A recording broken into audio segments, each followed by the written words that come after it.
Hello, listeners, and welcome to Pop Screen, part of Geek Show Podcast Network. We are that corner of the Geek Show that likes to look at the good, the bad, and the ghoulish of movies, either starring, about, or by pop stars. No, the podcast covers such a broad range of musical and cinematic genres, from country and western to hip-hop, from horror to horror this month, as it is the start of our Halloween month.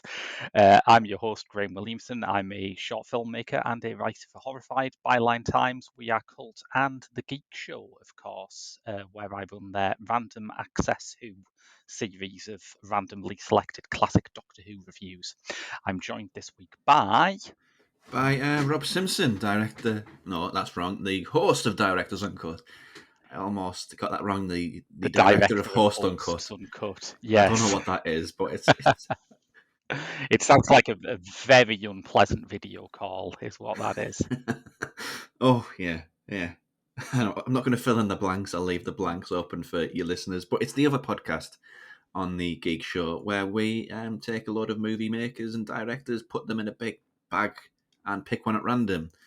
But recently on Directors Uncut, who have we had? We're in the middle of a Kitano sandwich, aren't we? Yeah, we are. Heading into Alfonso Cuarón. Very exciting stuff. It was weird watching Y Tu Mama Tambien again, because you're similar age to me, and when we watched that as teenagers, like, ooh, sexy. And you watch it back now, it's like, no, what were you thinking?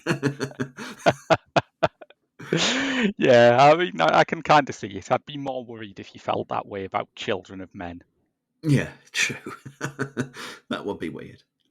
Well, hey, speaking of sexy movies, yes, a film about your actual pornography to kick off Halloween month in the shape of Ty West's recently released slasher throwback X. Now, Ty West, with his name like a budget airline, what are your thoughts on him in general, Rob?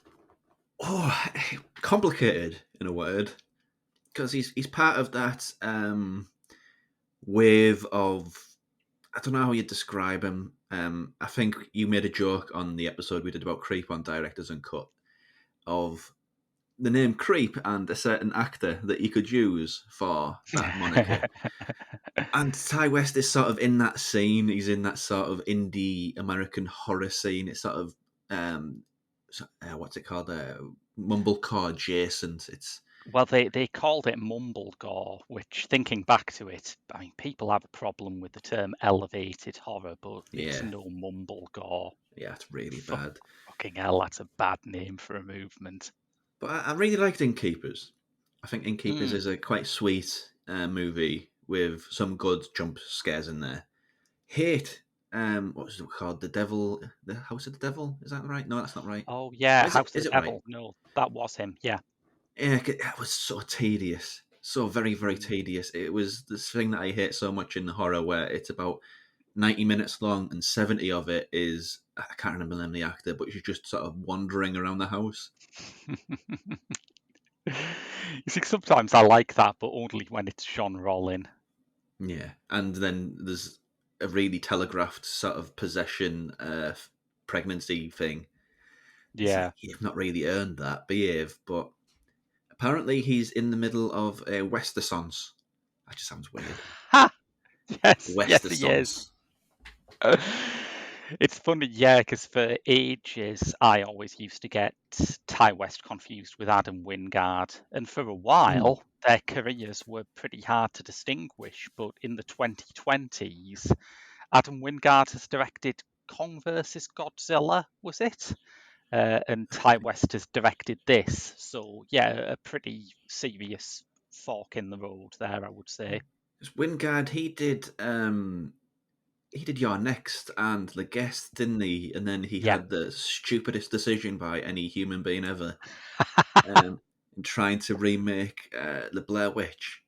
Yes, a film which is entirely reliant on a sense of surprise and having not been done before. So let's remake it.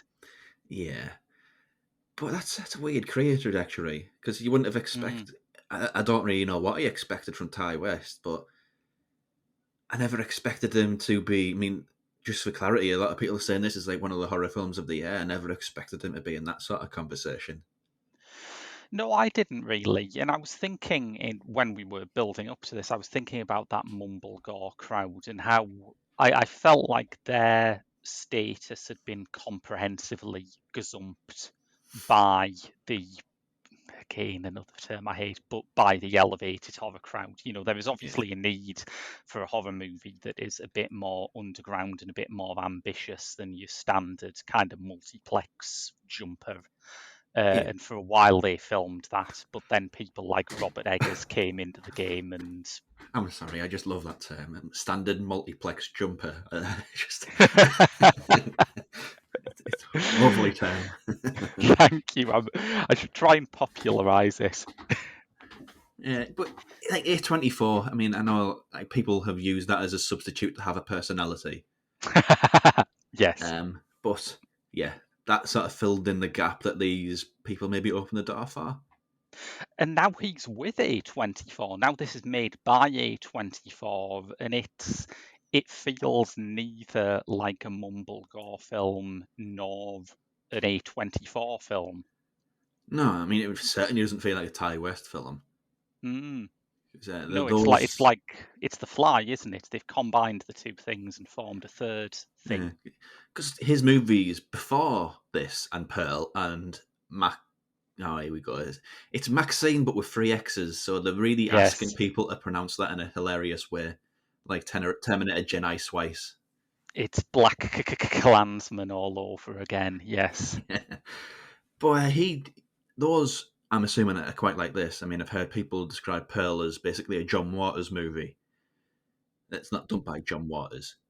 Oh, I'm very excited about that now. Yeah. So his movies traditionally were very slow, very Mm, patient, quite chatty with that sort of improvisational feel yeah. that you get from mumblecore movies. But yeah, this is a bit of a left turn for him. It absolutely is, yeah. And I was drawn to it because, and it's a double-edged sword, and I know you shouldn't pay too much attention to things like that, but everyone seems to have compared it to the Texas Chainsaw Massacre. And the Texas Chainsaw Mm. Massacre is still, in a lot of ways, the gold standard of horror for me. There are things in there that Yeah, no one has ever done better. So that was kind of exciting. And like you say, not at all what I expected from Ty West. I think that Texas Chainsaw Massacre comparison is really, really weird because I think it's a movie that everybody always forgets what's actually in it. Yeah. Because Texas Chainsaw Massacre doesn't really have any murderings, doesn't really have any killings. It's all suggestive, isn't it?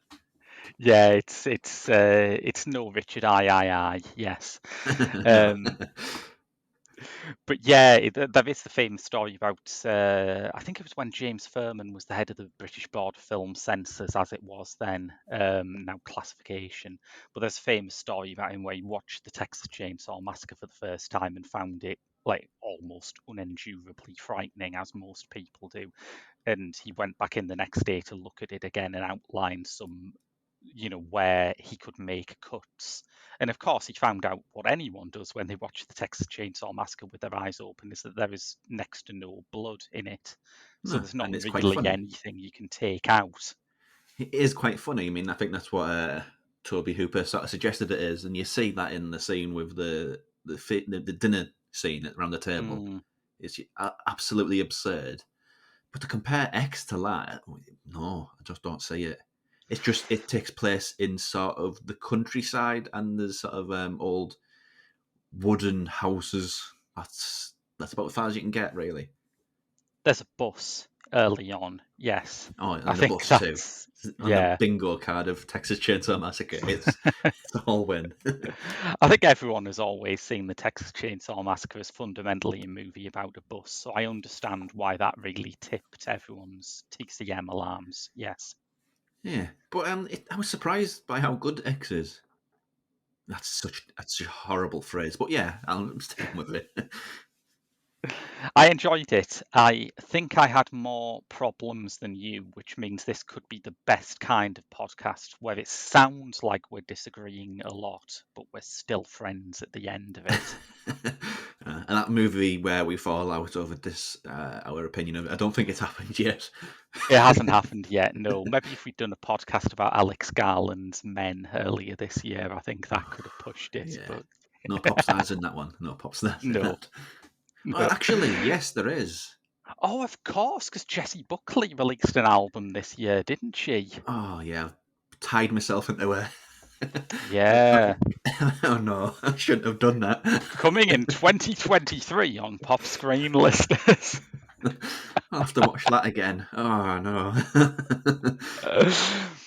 But I understand. I mean, with X, I mean, your reservations. I kind of know what they are before you even see them.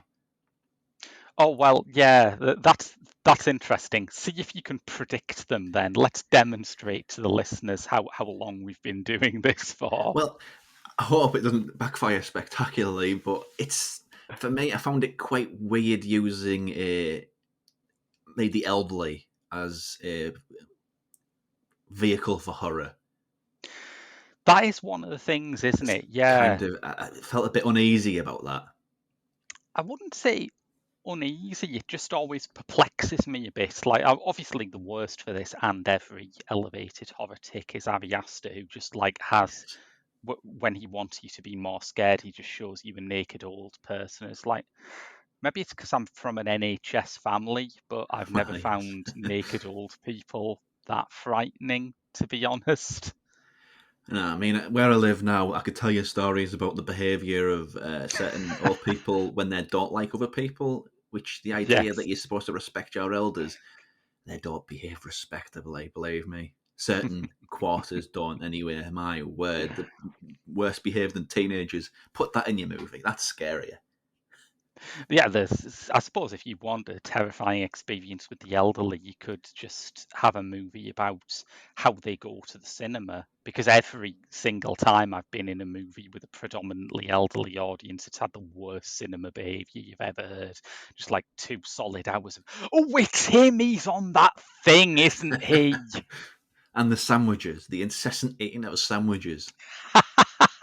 You'd think it would I, be a quiet experience because it's a soft eat, a sandwich, but no, it's just not. I I love that you said that because I can just picture the A24 horror movie with like the lingering shot of an old person biting into a BLT. I can see the colour grading. Yes, you pictured that very well. I can too. But that is the big thing, isn't it? I mean, any movie that uses it's like one of the old ones. They used characters who were on the LGBT spectrum or had learning difficulties. They use these things to as a means for horror, and it's never felt right. And I don't think X Yeah. being all sort of seventies exploitation or vision really changes that. I think I can sort of see maybe what they're going for because the last time there was anything like a cycle of horror movies about the elderly, it was the 60s where you had all those films like Whatever Happened to Baby Jane with the nanny, which had Mm. like golden age Hollywood stars doing a late turn as a horror villain. And I can understand someone looking back at that and thinking, okay, those movies were made because there was a lot of generational conflict in the 60s. There's a lot of generational conflict now. Why don't we bring Yes. it back? But so far, it hasn't had the same resonance. And I think part of that is just because, a lot of it is the Ari Aster films where the old people and the disabled people are just used as props, really. But it's a bit better in this. I think there's something. Yes. There's at least more characterization there. There is, yeah. I mean, just to explain the plot a little, we have Mm. a group of porno makers.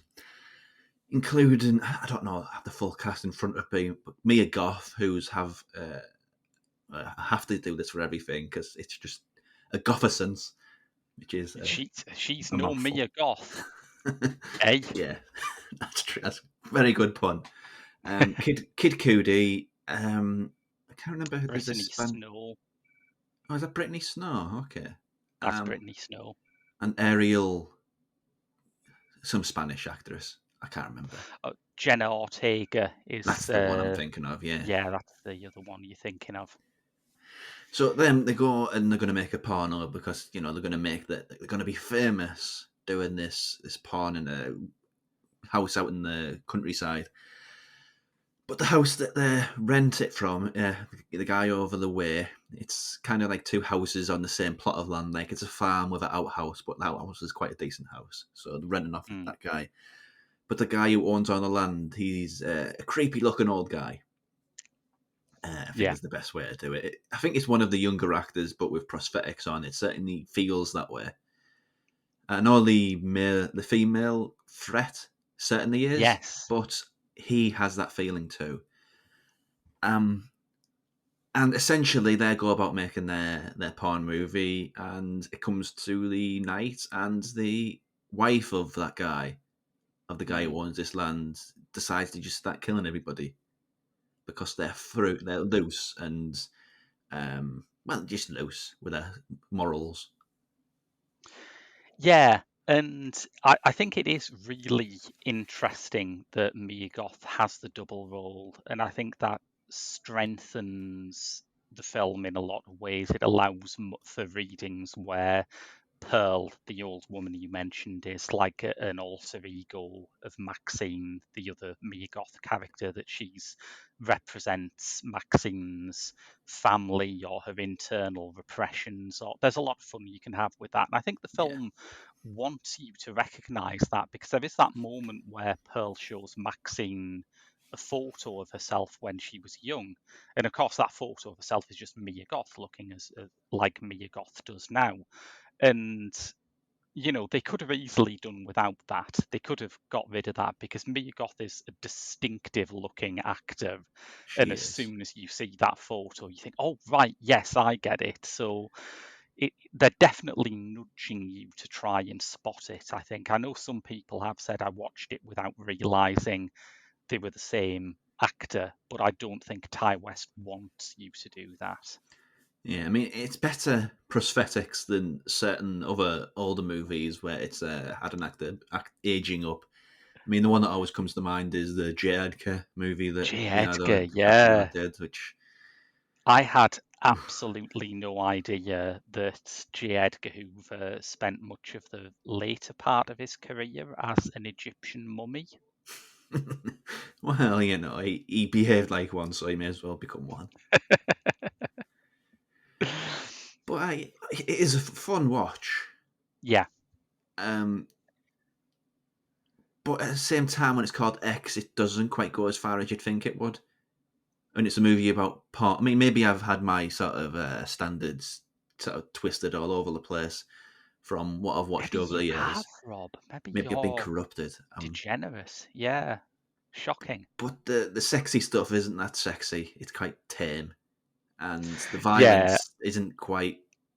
It's over the top.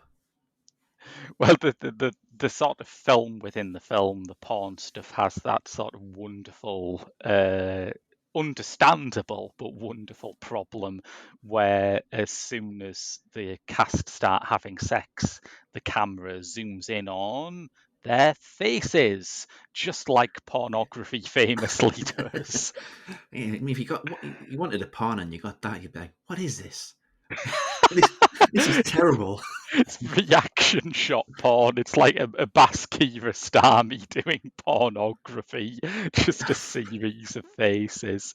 It's like I don't know if they still do it, but they used to have like Twitter and Facebook and whatever accounts of like images of porn, but they were drawn over it and made it look like they were doing something else. It's basically they've turned that into the real thing. It's funny because when I first saw the trailer, part of me thought the trailer, or at least the the first trailer that I saw does not make it clear that this is a period set movie, and I'm sure they've got their own witchy marketing reasons for that. But I did think, is this a period set movie, or does Ty West think that porn is just shot like this?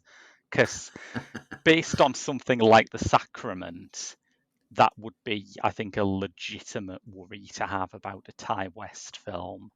I'm not saying that one. It's the Jonestown Massacre one, isn't it? Yeah, I've not seen The Sacrament either, but I've seen bits of it, and I think part of the problem is you have took a story that is the quintessence of only in the 70s, and you've decided to make it as a modern day found footage horror, which really, I can't imagine it not just showing up the degree to which this is just completely anachronistic.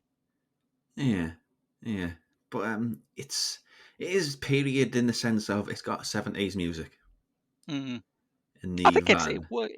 it works its period elements through well. I was happy with that aspect of it, and I was happy that he seemed to have learned from that mistake. That Yeah. maybe if The Sacrament had been a success, we'd have like a found footage movie about Edward Heath trying to deal with the OPEC crisis, but everyone's pretending it's set in the present day for some reason.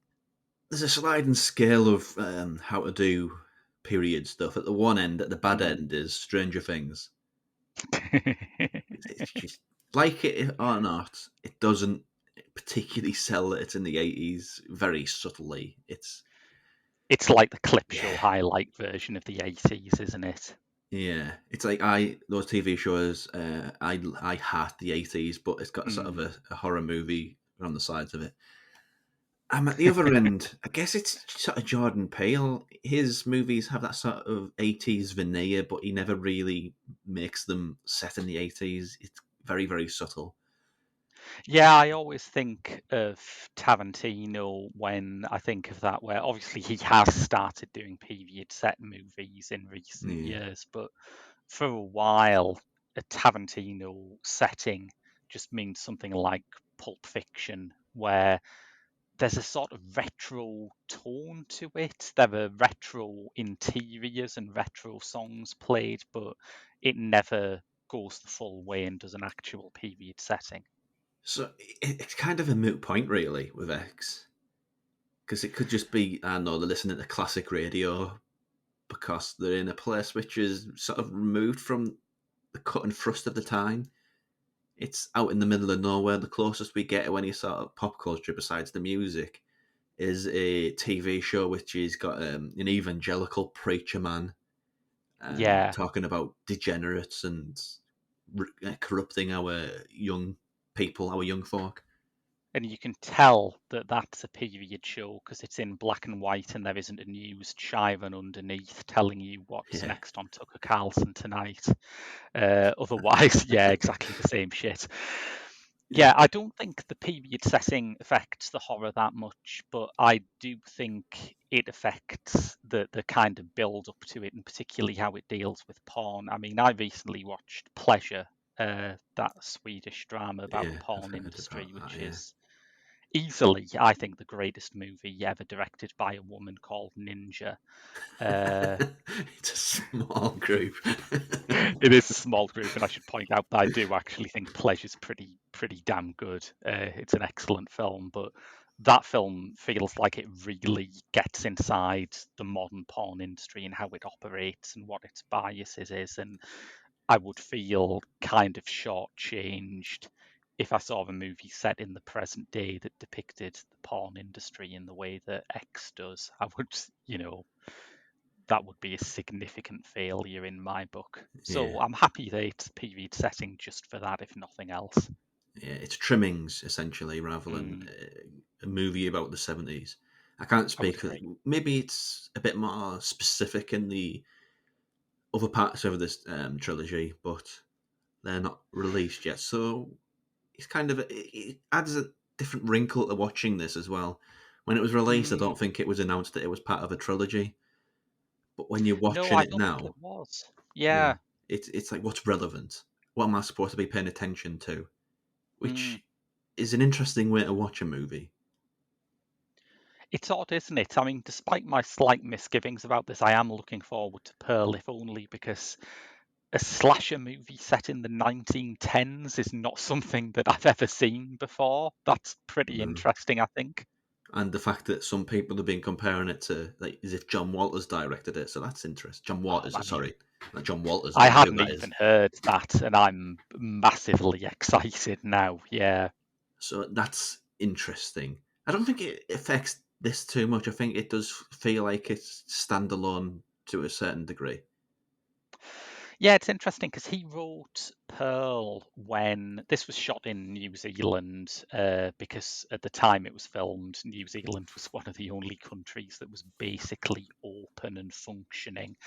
Um, but of course, you have to have a fortnight's quarantine period on flying in, and over that fortnight, stuck in a hotel room, he wrote Pearl. And I would be interested to see how it played without that knowledge, because now a lot of people have interpreted the casting of Pearl as being, well, it has to be Mia Goth in old age makeup because they've made a prequel where they take the old age makeup off her and you see her as a young woman. It's like, well, yeah, I mean, that doubtless helps. It's nice that they didn't have to recast it, but I think it's more interesting to look at that piece of casting as a discrete movie and to try and work out what it says about this movie and this story. Yeah. Also, it's nice to see Mia Goth getting these chances because she is an underrated actor. Mia Goth is someone who every time I see her on screen, I just kind of fold up because I know something horrendous is going to happen to her. I think Yeah. this 18 certificate slasher movie about the porn industry is one of the least grueling roles she has ever played in my book. It's like she Yeah. doesn't go through it as much as she normally does. I'll put it that way. Yeah. If it's not that, she'd be naked at some point in it too. They're the two sort of Mia Goth bingo Well, strikes. mostly it's like, why choose? Why not have something horrible happen to you while you're naked? Um, It's double dipping like that, yeah. but it's like there's she's in Emma, that's Jane Austen adaptation with Anya Taylor-Joy, which I haven't watched because I loathe Jane Austen's writing. But even if I Hmm. didn't, I would not be able to watch that because as soon as Mia Goth walks on screen in a U certificate movie, I'm just thinking, no, hang on, something's wrong here. Yes. But I like her a lot. I thought she was great in High Life. I'm a big fan of High Life. I thought I didn't like A Cure for Wellness as much, but I thought she, really went for it there. She was really good in it. yeah, and she just waited for that break.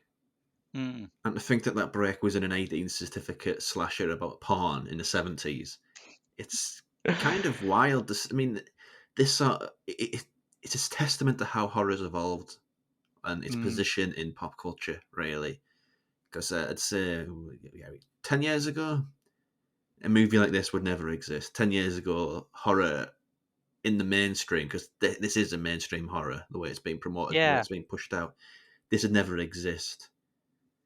Let alone a female actor get the chance to really sink her teeth into the role. But Mm. yeah, it's perfect time, perfect movie for her. I had a chilling moment recently when Clapper did a poll. Saying, what's the best female horror performance of the last 5 years? And I was on there. I was saying, can't believe no one's mentioned Alex Esso in Starry Eyes. Can't believe no one's mentioned Essie Davis in The Babadook. And I thought, those films are 8 years old. And just had Wow. this moment of chill. But So obviously, it's yeah, only Hereditary in that list. That's what it has to be because those people are very boring like that. I mean, there were loads of films I hated on there, but few that I could really say anything bad about the female performance in them. Like, I don't think Jennifer Lawrence is great in Mother, but I also don't think there's a part in Mother that she's been given to play.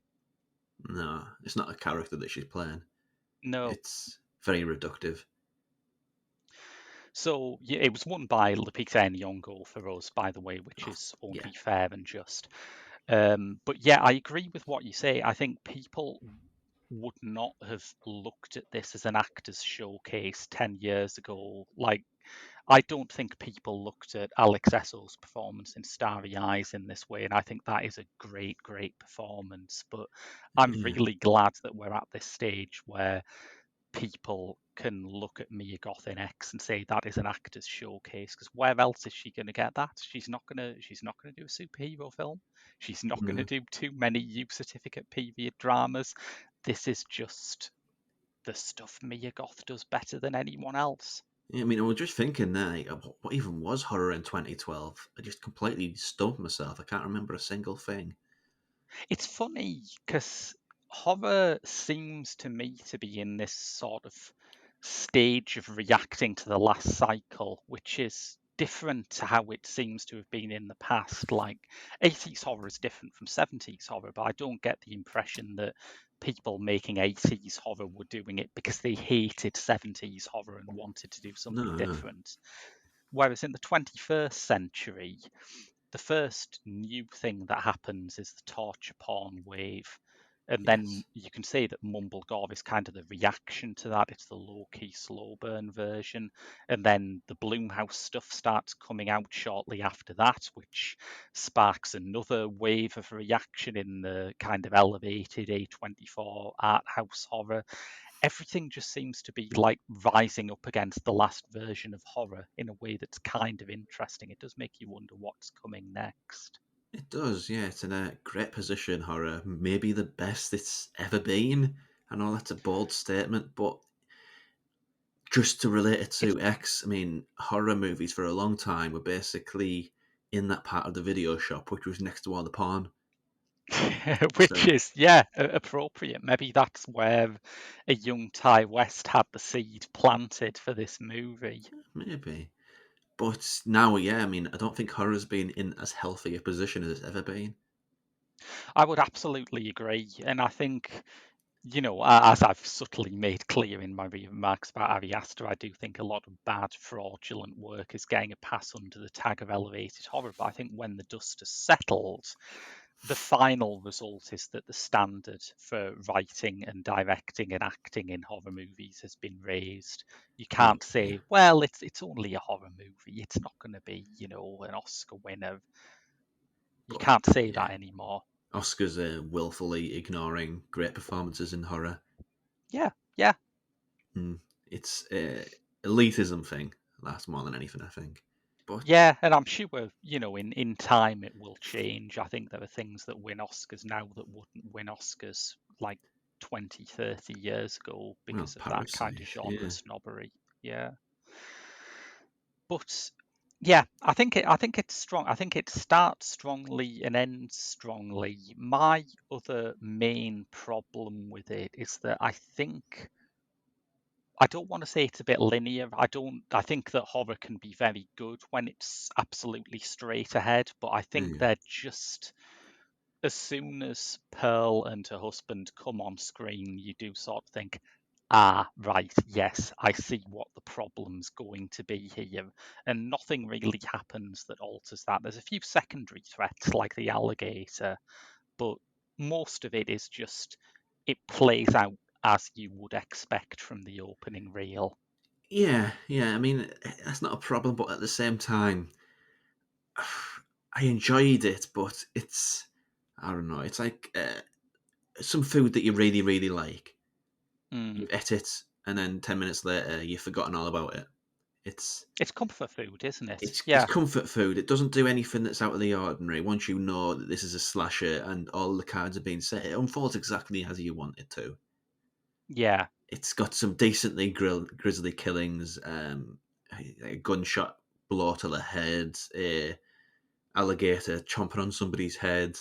I mean, even I think people need to learn that they're in a horror movie. You never poke your eyes in the holes because you know what's going to happen. You just know. yes, Somebody stands on a block of. I mean, it never pulled away from that, so that's an impressive shot. It stands on a block with yeah. a spike on a nail on it. So it has some decent killings, but it's I don't know. I think maybe the goalpost for slashers of. I mean, I'm talking myself out of really liking this. This is weird, but I think the goalpost for slashers has kind of moved on. It's not just if you put an 80s slasher now and didn't really move the needle forward, as they say, which I don't Mm. think X has. I don't think it's enough. I think slashers have had to evolve in unique and interesting ways to stay even remotely relevant. It's it's kind of what Scream had to react to many occasions, but this is retro in all senses of the words. This is a retro slashers, and it's just been plucked out of that era. And Mm. I'm speaking as somebody who doesn't hugely love them.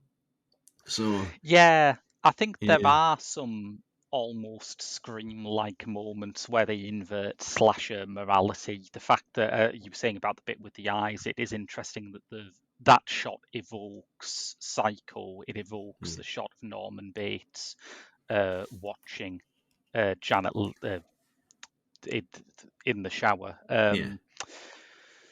But this time, the person who's watching, the voyeur, is the victim. And similarly, the people who were killed first are the ones who haven't had sex, which is obviously a Oh, flip on yes. the famously kind of Puritan moralism of slasher movies. But that's kind of fun, but it's also kind of an irrelevant target because no one makes slasher movies unless they're a reboot of something that came out in the Plantagenet era. Yes. So it's kind of weird, the anachronistic, really, as far as its position in Mm. modern horror. I'm not And quite I think sure for about some it. people that's part of why they've exploded about it, right? Because if you love slashers, you haven't seen it done this well and with an original screenplay in a long Yeah, time. that's true. I mean, for the last what decade and a half, 2 decades, Mm. it's always been a remake or a reboot. Yeah. Halloween, My Bloody Valentine. Oh, there's so many.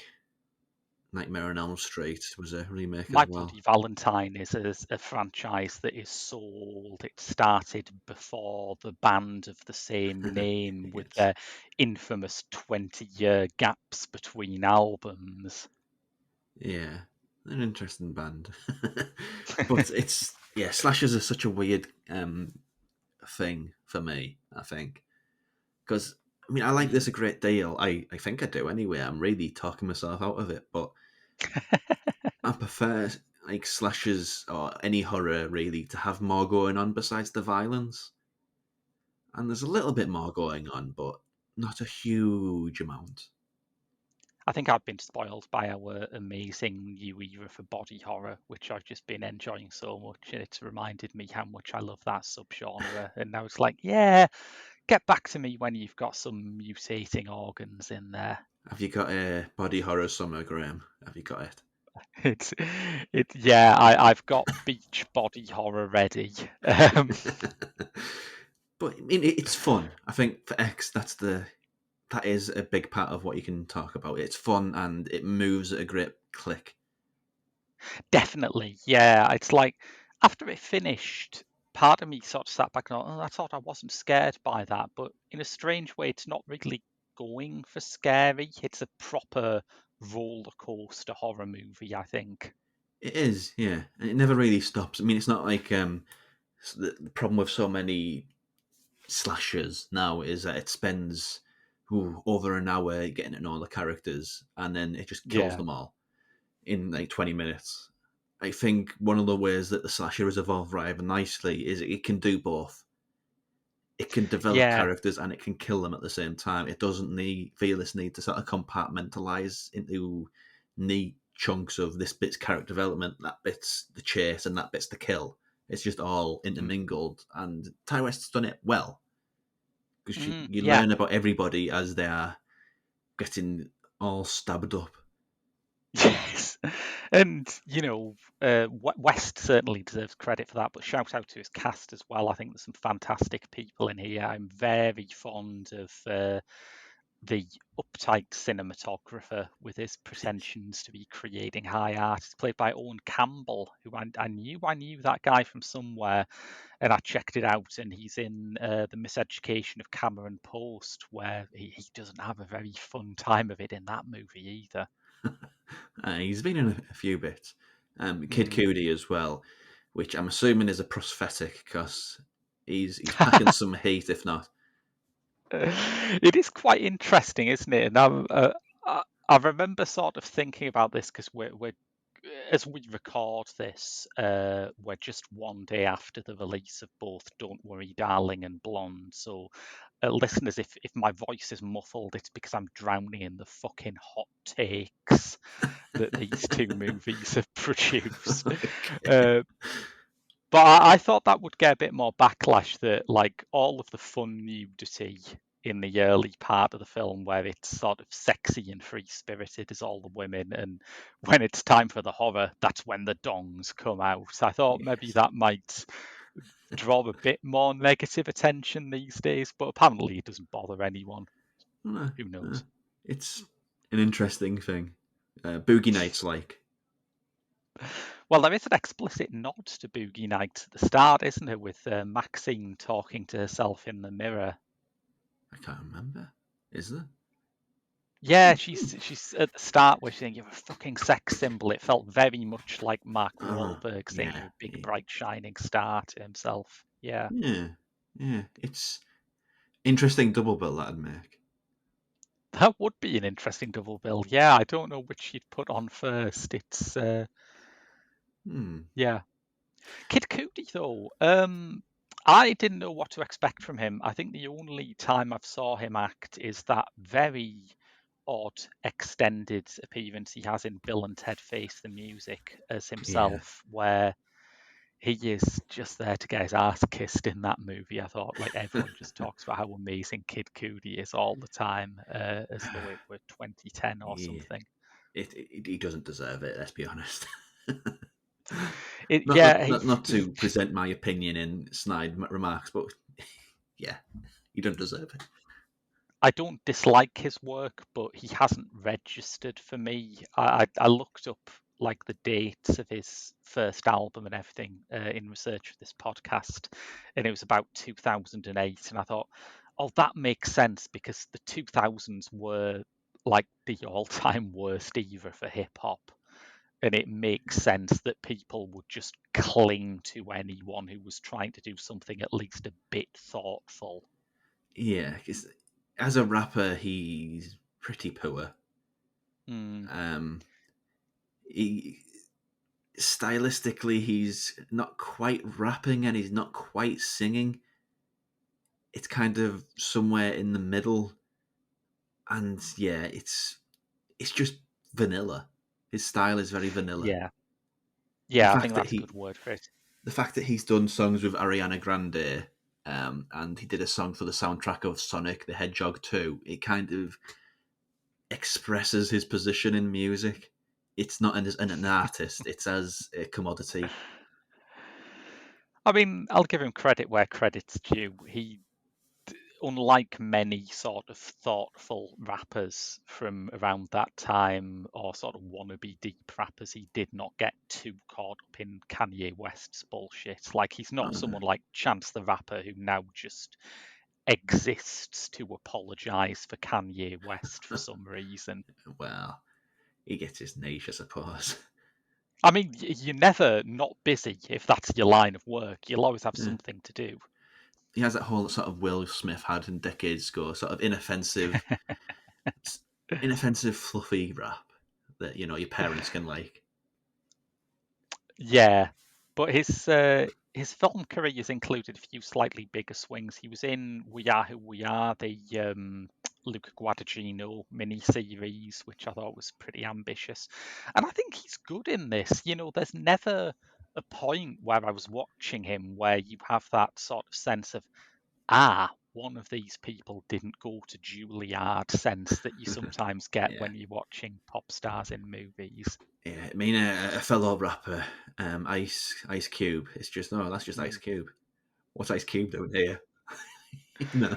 And he's had some good movies, but they are the ones where you can tell people have started off with, right, what does Ice Cube do in a movie, and built it out from there. He's angry. He's an angry black man. There we go. There's He's a movie. We've got it. angry. What's that Krusty the Clown quote? Angry, angry young man. Yes. Incredible rapper though, but he's angry. He's an angry boy. But yeah, Kid Cudi, he's fine. Yeah. He's kind of a gateway drug for people in maybe harder stuff in hip hop. But like I say, in this, I think he's very solid indeed. He He does good is. work. He is. Thankfully, not sort of solid because I don't think I could have took that, just in my horror movie. But When you say I couldn't have took that, well, yeah, that's a poor choice of words, maybe. I But mean in both senses, I suppose. yeah, but he's a good leading man because I Yeah, guess that's what yeah. he is, really, isn't he? He is the leading man. And I just wish, I suppose it's a credit to him that I wish they could have gone deeper into it. There's a whole strand in Pleasure about how black people are sort of commodified and portrayed in porn that I thought was really interesting. And it's one of those things where everyone knows it, but no one will say it. I don't know why. It feels like as porn becomes more prevalent and more inescapable, people talk about it less. But I thought that was really good, and I would love to have heard just seen a bit more of this story from the viewpoint of a black guy in this industry at this time. Yeah, But his for character's what an it is, it's interesting fine. one because he's Yeah. in porn, and the gag is black men have big wangs. But let's be honest, if you're in porn, everybody has a big wang. That's why they're in porn. Yes. Um, but he's a Vietnam vet. That's his character. Yeah. There's like little snippets of it. He says, well, once you're a Marine, you're always a Marine. And I fought for my country, so now I can do stuff like this. There's sort of like little snippets of who he is and what his characterization is. So he has something to work with. He just didn't turn up rough like an animal and then wait to get his head blown off. So he has some meat to his character. Completely, yeah, and I think it's a lovely little telling touch that when they're asked about Vietnam, their white director managed to get out of the draft, but Kid Cudi's character obviously couldn't. I wish there were a few more grace notes like that. I don't want it to grind to a halt so people can discuss the ethics of pornography or race in No, Vietnam, but no. I just wanted a couple more little touches like that. Yeah. It separates the characters a bit too quickly.